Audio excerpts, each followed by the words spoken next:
Só um momentinho.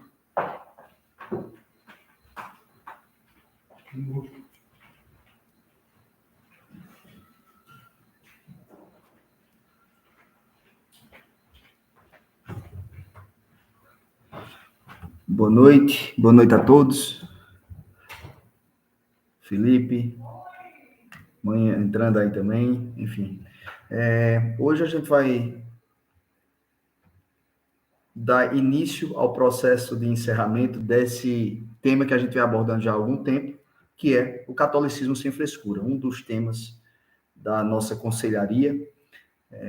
A todos que estão aqui no Instagram, no YouTube, a gente vem já, especialmente no Instagram, trabalhando os temas da nossa conselharia, especialmente relacionados à espiritualidade, e o tema que foi abordado nos últimos meses, o subtema, esse tópico foi o catolicismo sem frescura.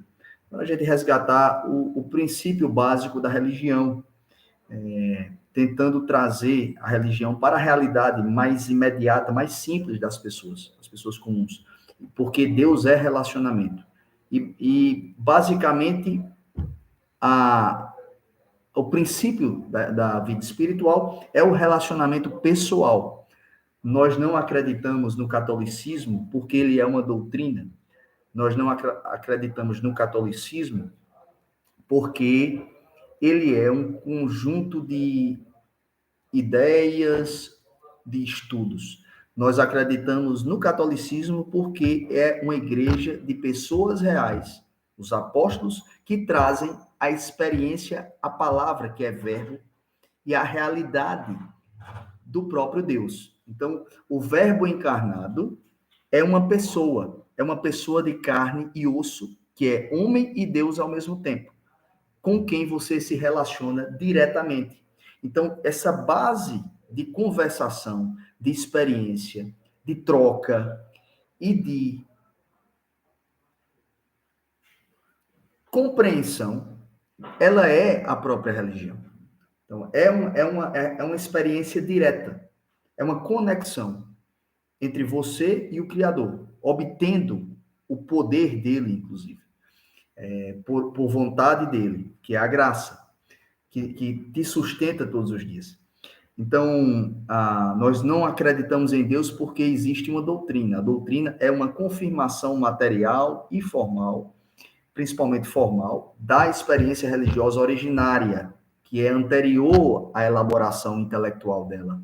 Essa experiência originária é a revelação de Deus pelos fatos, milagres, curas e transformações que ele operou na vida de pessoas e na vida de toda uma comunidade. A gente percebe que a revelação de Deus se dá historicamente pelo povo escolhido, o povo judeu, mas ela se aperfeiçoa espiritualmente quando o próprio Deus vem redimir a humanidade do pecado original e ele passa a atuar diretamente na vida das pessoas e passa a elevar o espírito dessas pessoas. Então, existe aí uma ação direta de Deus na realidade. Essa ação direta de Deus na realidade, ela começa na minha intimidade, na minha privacidade com Deus. É aí onde começa a fé. E a fé, ela vai se alargando quando você sai para a vida de relacionamento com as pessoas, você começa a ver Deus agindo na vida dessa pessoa. Quando ela testemunha o que Deus fez na vida dela, em carne e osso, de forma real, de forma objetiva. E você já confirma essa experiência que se iniciou na conversa da intimidade, no relacionamento com as pessoas. Ou seja, começa na minha privacidade, essa privacidade é soberana, e ela se aperfeiçoa no relacionamento com as outras. Então, o catolicismo é essa consciência que você tem dentro de si. de que você está vivo, de que você tudo testemunha, de que você não está sozinho e que você pode realizar uma obra nesse mundo e nessa vida. Foi aí que o evangelho se espalhou pelo mundo. Quando o anjo Gabriel se revelou sozinho para Nossa Senhora, ele estava falando para a consciência dela, ele estava se revelando visualmente para ela também. Era uma experiência íntima do coração de Nossa Senhora, que recebia as palavras. Essas palavras, elas germinavam e cresciam como uma árvore dentro do coração de Nossa Senhora, quando o anjo Gabriel as proferiu, dizendo que ela era bem-aventurada, que receberia o próprio Deus no seu ventre, para ele nos salvar. E quando ele se apresentou diretamente para ela. E também você vê que é uma experiência íntima e também externa. Ela é interna e externa. E quando ela passou a exercer essa autoridade e pelo seu testemunho de vida, confirmar que era a portadora do Salvador. Então, ela também teve que comunicar, ela também teve que profetizar, ela também teve que anunciar o evangelho. Muito mais pelas obras do que pelas palavras, mas também pelas palavras. Então, isso é o que é a base de toda a religião. Então, a doutrina ela foi se formando. A fé católica, ela não é fruto de uma ciência, de uma filosofia, ela não é fruto nem mesmo da Bíblia, ela é fruto de um relacionamento. Ela nasce de um relacionamento. E ela se prospera, ela se espalha por meio do compartilhamento de testemunhos e experiências transmitidas. Aí é que se constrói a tal tradição oral. Tradição oral nada mais é do que o testemunho de pessoas que, pela coerência dos fatos, ele vai se acumulando na memória da história, no consciente coletivo das populações, das nações e dos povos. E quando você vê o estado que se encontra a religião hoje, que todas as pessoas querem discutir intelectualmente, de maneira racionalista, o que é certo e o que é errado em termos de comportamento moral, você está vendo, na verdade, uma aparência de religião, mas no fundo dela, desse tipo de comportamento, uma crise espiritual e mística. Porque a mística é justamente esse relacionamento. E a doutrina não é que não seja importante, ela é importante. Mas ela foi importante, como disse nosso professor Olavo, para rebater dúvidas de quem não era cristão e queria ludibriar e queria, inclusive, duvidar dessas experiências testemunhadas pelo povo de Deus, pelo povo cristão, que se apaixonou pelos milagres e pelos testemunhos, não por uma doutrina, não por um código de leis. A lei já existia, Deus aperfeiçoou. Resumindo perfeitamente, nos 2 primeiros mandamentos, amar a Deus sobre todas as coisas e ao próximo como a ti mesmo. Havendo hierarquia justamente entre esses mandamentos. Ali, em que o amor era mais perfeito e a caridade e esse amor precediam e transcendiam a própria lei. Ou seja, a lei existia, mas ela não era perfeita. O amor abarcou essa lei e deu movimento a essa lei, deu humanidade a essa lei. Não é humanismo, não é amor humano, simplesmente. É um amor humano e divino ao mesmo tempo. Porque a lei era uma lei histórica de comportamento. Existia um moralismo enraizado dentro do judaísmo, mas o cristianismo liberta o povo desse moralismo para que a moral seja um instrumento do amor. Não se sobrepõe ao amor como fazem os judeus e como os tradicionalistas hoje fazem. Eles são a versão dos fariseus, os tradicionalistas, quando eles querem reduzir a fé católica a uma doutrina. Mas quando ela é, antes de ser uma doutrina, ela é uma experiência, um relacionamento pessoal com o próprio Deus, começando na intimidade e se aperfeiçoando na comunidade. Então, é o que o Olavo diz, o chão, o catolicismo é o meu chão. Ele não é um conjunto de doutrinas, é o chão onde eu piso. O chão, ele é real, ele é vivo. Quer dizer, eu dou um passo, Deus coloca o chão para eu pisar. Isso é fé. Porque a fé não é a fé se eu acredito ou não em Deus. As pessoas acham que fé é isso. Eu tenho fé num Deus que é uma hipótese ali, que eu tô às cegas acreditando nele. Não. Deus, ele se revelou por fatos, milagres e experiências. Então a fé não é uma medida para eu acreditar nele. A fé é uma medida para eu confiar nele. Fé é confiança na palavra dele, na promessa dele para mim, para a minha pessoa individualmente e para a comunidade como um todo. Ela também tem um sentido subjetivo e objetivo. Ela tem um sentido individual e coletivo. Ela é uma promessa para mim que eu receberei o amor de Deus e confiarei que ele irá me salvar se eu cooperar para isso. Que inclusive tudo é inspirado pela graça. Mas ela é uma fé também para os meus irmãos. Porque a mesma promessa que serve para mim serve para todos. E eu tenho que, pela minha obra, inspirada pela graça, fazer com que ele tenha o mesmo destino salvífico e libertador que eu terei. Então, faça-se a luz é muito maior do que a doutrina. A doutrina foi importante para rebater as heresias, mas ela é uma fé de segundo nível, ela é uma fé de debate, ela tem um sentido analítico, ela tem um sentido retórico e dialético, e também analítico, ou seja, conclusões racionais sobre essas experiências da revelação, para amarrar isso e deixar o povo bem orientado. A doutrina serve para isso. Mas o meu amor não nasce da leitura das leis, dos raciocínios que estão compilados nessa doutrina. O meu amor nasce do relacionamento. Então, a mística é maior do que a doutrina. E essa era a base de toda a experiência religiosa medieval. Ali, a doutrina foi se construindo no final do mundo antigo, foi se aperfeiçoando no início da Idade Média. Você vem a patrística, depois a escolástica, em que resgatam a filosofia grega. O reconhecimento que a filosofia grega era um instrumento de Deus para a conversão dos povos ali, pelo menos para a conversão ao Deus verdadeiro ali, de Abraão, porque Platão e Aristóteles descobriram o Deus verdadeiro. O próprio Sócrates, acredito, descobriu o Deus verdadeiro.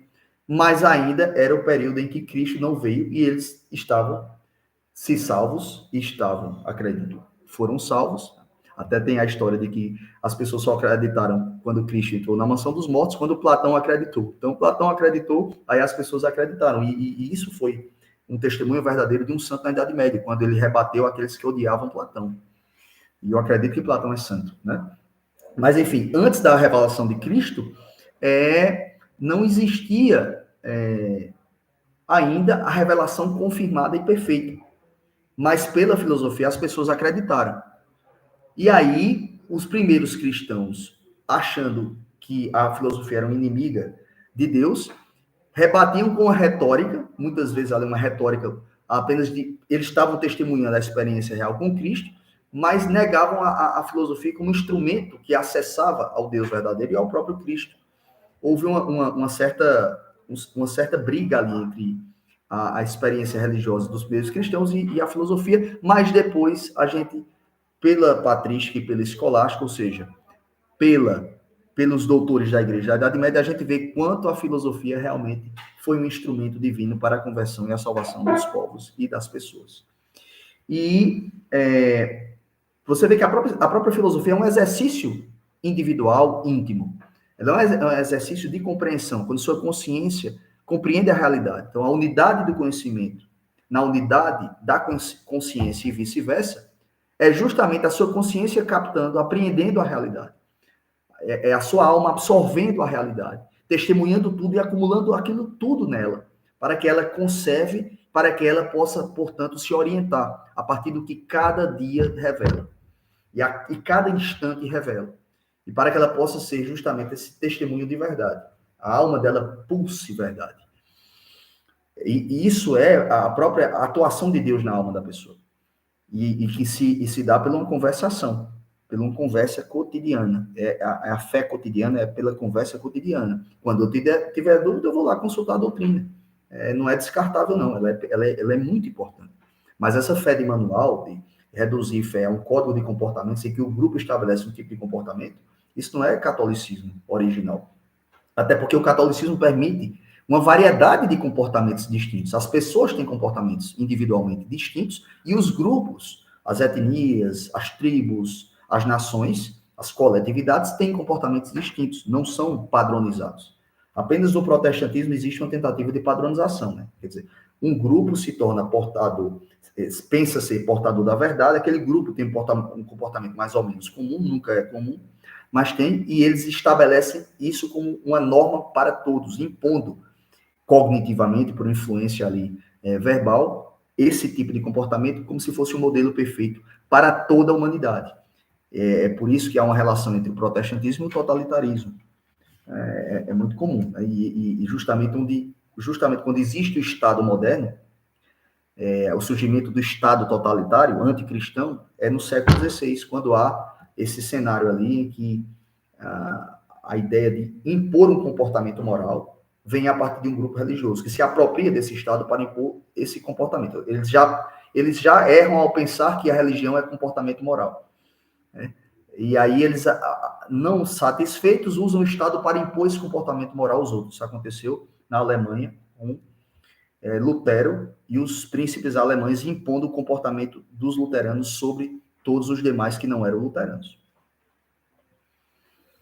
E aí, não catolicismo, mas católicos, isoladamente, caíram no erro ao debaterem com os protestantes, passaram a ficar muito parecidos com eles. Né? Alguns ali, você vê a importância do Concílio de Trento para desmentir as inverdades da acusação protestante, você vê a importância da Contra-Reforma para desmentir as incoerências, as ilogicidades, as contradições do protestantismo, foi importante. Mas as pessoas que participaram, não todos ali, na verdade a maioria não se contaminou, mas algumas pessoas que participaram desse debate de Contra-Reforma e Reforma, do meio católico, se contaminaram com a mentalidade protestante de achar que a religião é uma experiência moral, não era uma experiência relacional e mística. E aí passaram esses grupos a impor o comportamento sobre toda a catolicidade, sobre todos os outros que não eram católicos, a imagem e semelhança desses grupos. Não é estranho a gente perceber que hoje os tradicionalistas fazem a mesma coisa. Então, os tradicionalistas são os primeiros modernos, eles não são os católicos medievais. Esses são os verdadeiros tradicionais. Lembrando que a tradição não é ciência, não é filosofia, não é nem mesmo a Bíblia. A tradição é a sucessão apostólica, é a confiança na palavra, no testemunho dos apóstolos, e é a experiência direta com o próprio Deus por meio do relacionamento. Então, o moralismo ele é absolutizado, né, como um substituto, né? Ele é persecutório, paranoico e laicista porque ele é produto de uma tradição que não é católica. Ele começa especialmente com os absolutistas ali, né? A junção do protestantismo com o Estado moderno. Então, você tem o absolutismo. O catolicismo adota esse Estado absolutista por uma questão de sobrevivência, porque tudo estava centralizado ali no poder do rei com a burguesia, criaram os Estados nacionais e não tinha como fugir disso. Mas essa imposição de um padrão moral a partir do Estado, ele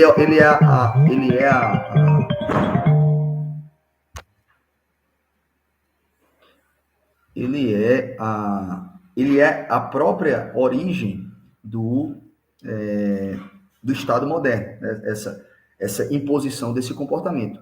E é a origem da religião moderna. O laicismo, ele é moralista.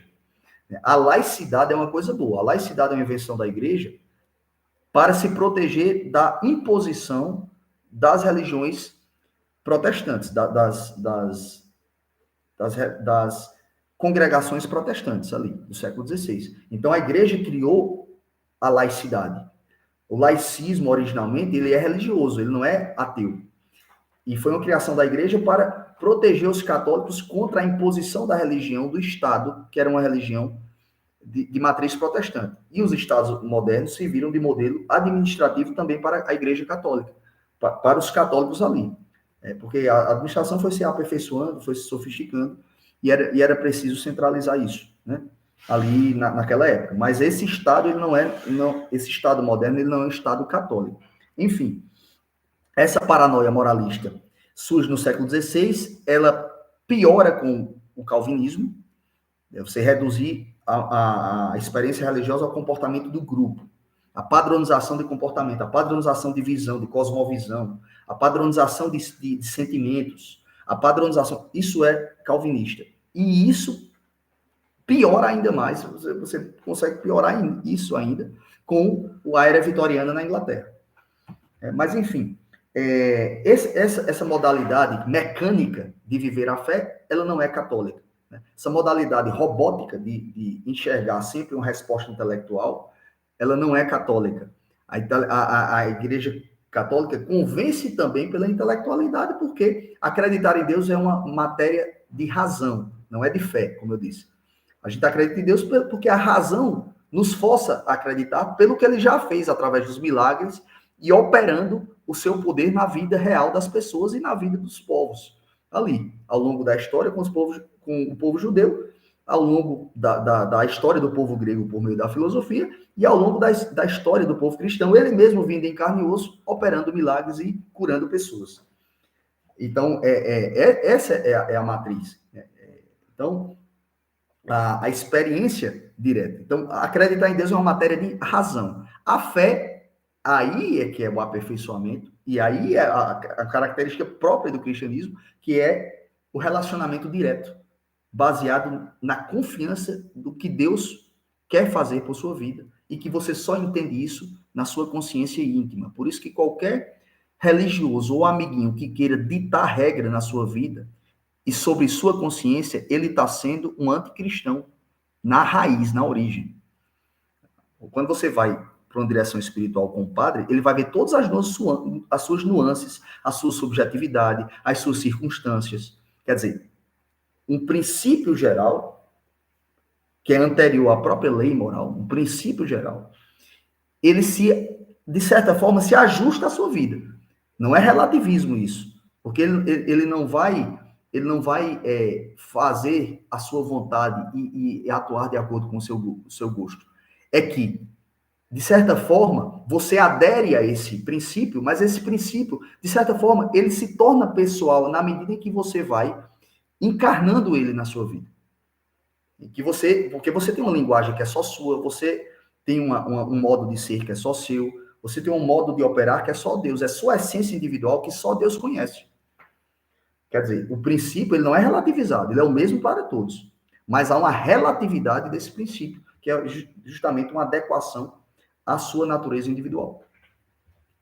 Então, relatividade não é relativismo, mas ela é uma forma de que esse princípio absoluto, né, de Deus ser o Senhor da vida das pessoas e dominar, se a gente quiser, o nosso coração para nos libertar, ele é uma manifestação também subjetiva, também individual. E essa subjetividade ela é tolhida pelos religiosos moralistas. E aí essa subjetividade, né, com objetividade, porque Deus se manifesta na experiência do mundo real e do mundo comum para todos, ela é de base relacional, não é de base doutrinal, não é de base intelectiva. Mas a intelectualidade, a razão serve para eu confirmar a fé. Eu vou lá consultar a doutrina, eu vou calar a boca dos hereges que querem me ludibriar, me levar para o caminho errado, me desviar do relacionamento com Deus. Então, a razão, ela é uma forma de expressão da fé. Mas uma pessoa com um QI menor, ou com nível racional menor, pode ter muito mais fé do que quem tem um QI 9 milhões. Pode ser muito maior, porque ela é sincera. Na limitação intelectual que ela tem, ela é sincera, porque o coração precede. E o coração é maior. E é no coração que Deus fala. É isso. Basicamente é isso, a live. Não tem muito como sair disso, não, né? Quem acredita em Deus e tem um Deus para conversar, não precisa de fiscal. Isso é uma palavra de Olavo, né? Então, quanto menos religiosidade autêntica, mais moralismo e tirania. A religiosidade autêntica não só se manifesta pela relação individual da consciência,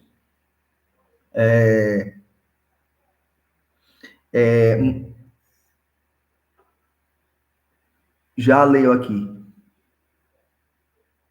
Ai de saber se não fosse os bestas. Essa é de Igor, nossa amiga gaúcha. É exatamente isso. Exatamente isso. Então, essa experiência da fé, da religiosidade genuína, ela parte do relacionamento íntimo, da consciência do ser humano com a realidade, e Deus atua na realidade, a realidade viva ali falando para você, é o próprio Deus falando para você e para sua consciência. Isso é sagrado. Quando você vai se consultar um padre para ele dar uma direção espiritual, é para você manter essa sua privacidade, não é para você entregar para o grupo. Então é aí. Essa é a primeira manifestação de fé. Depois ela é compartilhada nas experiências que a gente compartilha. E a doutrina está lá para a gente consultar para quando vier um herege e quiser atrapalhar esse meu relacionamento com Deus. Mas a doutrina não é uma medida para você policiar as pessoas e determinar um comportamento, porque não dá nem para deduzir um comportamento, um padrão comum de comportamento da doutrina. A doutrina, inclusive, se a gente for fazer uma investigação, ela é uma valorização desse mundo subjetivo e desse mundo privado e íntimo que o ser humano tem direito a ter com Deus e que ninguém pode dar pitaco, pode se meter. Então, esse imperativo categórico moral que surge com Kant surge justamente nesse período em que o Estado moderno impõe a religião a partir do poder que ele tem, não a partir das experiências individuais ali, das pessoas na meditação e no estado de contemplação, que é, no sentido religioso, é um privilégio, é um dom extraordinário, para alguns ali. Mas a meditação é para todos. Então, essa meditação é a base da fé, é a mística, é você ali com a realidade, conversando com ela, e Deus falando para você, e muitas vezes até falando diretamente, por meio de uma voz humana, extraordinariamente, até mesmo por sonhos. Né? Não é uma coisa comum. Não adianta também a gente fetichizar o sonho, né? Transformar num capricho, porque isso é mágica também. Né? Existe um exagero aí na psicologia de dar importância aos sinais dos sonhos. Mas eles têm também importância em termos psicológicos, porque antes, no mundo físico, no mundo metafísico, perdão, no mundo espiritual, Deus também falou por sonhos. Mas é porque Deus, independentemente de falar por sonhos, ele fala para a sua consciência. E a lei, ela fala erga omnes para toda a humanidade e fala para cada um individualmente. Essa essência individual, descoberta pelos estoicos, que os moralistas ficam depreciando, foram os estoicos que descobriram essa essência individual que Aristóteles especulou. Essa essência individual ali, ela foi percebida pelos escolásticos a partir dessa ideia de que cada um era uma substância que os estoicos descobriram. Cada um era uma substância única. Então, se você é único e irrepetível, antes disso ser debatido na Idade Média pelos religiosos, isso foi percebido filosoficamente por Sócrates, Platão e Aristóteles, principalmente esses dois, mas foi aperfeiçoado esse entendimento pelos estoicos, né? A ideia da presença ali. Existe uma presença ali. Existe um ser onisciente e onipresente que a tudo observa. E existe algo dele em cada indivíduo. E é esse testemunho direto ali que eu estou tendo na minha experiência que vai confirmando a presença de Deus. Os estoicos descobriram isso. Olavo fala muito bem isso. Aí eu vejo os carolinha querendo dar carteirada nos estoicos, achando que é uma filosofia de segundo nível.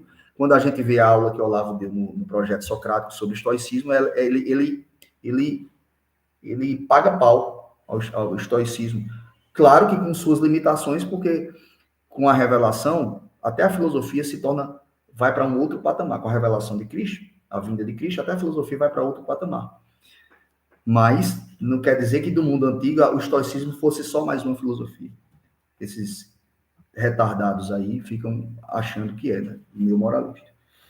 Mas então, a gente tem justamente esse conhecimento objetivo de Deus. A metafísica, ela não é etérea, ela não é uma abstração, um abstracionismo vago, pueril. Não, isso aí é o tal materialismo que eles dizem, né? O moralismo é materialista, não é só o marxismo que é materialista, não. O moralismo porque eles têm apego a esse mundo, eles têm apego ao comportamento e às aparências, igualmente aos fariseus. Então, na verdade, o materialismo dialético, né, que Marx traz ali, aperfeiçoa na linguagem dele, não aperfeiçoa nada, mas que ele aprimora formalmente, é, na verdade, uma abstração total. É uma negação da realidade e de Deus falando na consciência. É simplesmente um apego ao mundo externo, que é um mundo que, por si só, né, sem essa consciência, ele é uma aparência.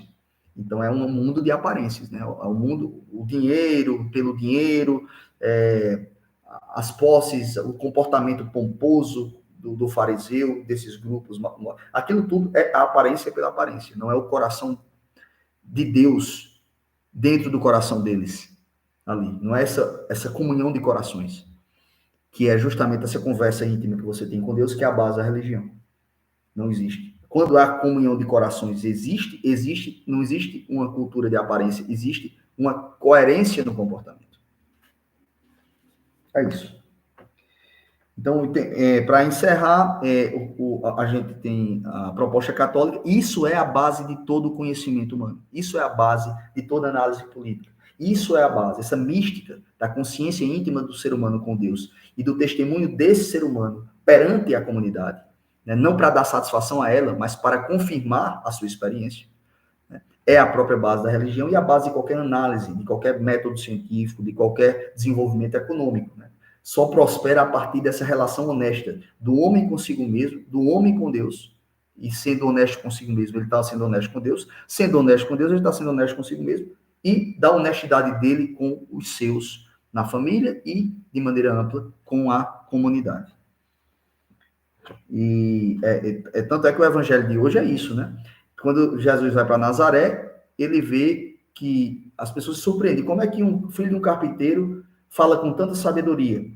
Porque para eles era impossível Deus ganhar uma forma humana e falar de maneira simples, como um homem comum.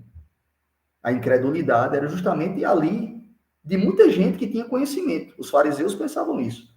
Eles tinham todo o conhecimento da lei, mas eles estavam indignados com o fato de que Deus poderia ser um homem simples, um carpinteiro, e revelar por meio da sua vida cotidiana ali. Porque Jesus não só operou milagres. O milagre, a vida dele é um milagre como um todo. O fato de ser simples, de viver 30 anos na sua intimidade com Nossa Senhora, colhendo a sabedoria de São José, é um milagre. Não é só o milagre acachapante, né? Apoteótico, que ele também operou. Mas é um milagre da própria vida simples que ele tinha. E o evangelho de hoje é justamente as pessoas se escandalizando porque Deus veio uma forma humana e simples. E esse escândalo daquelas pessoas em Nazaré que estavam incrédulas é o mesmo escândalo de quem tem conhecimento real e não tem a experiência subjetiva da consciência, que é a base da religião, que é o caso dos fariseus na época, que é o caso dos moralistas hoje. E aí que eu estou sendo mais severo com os tradicionalistas católicos do que com os protestantes, porque os protestantes não têm todo o aporte católico para conhecer a experiência da consciência, que é a base da religião. Os católicos têm e rejeitam. Por isso que, para mim, individualmente, o erro deles é mais grave.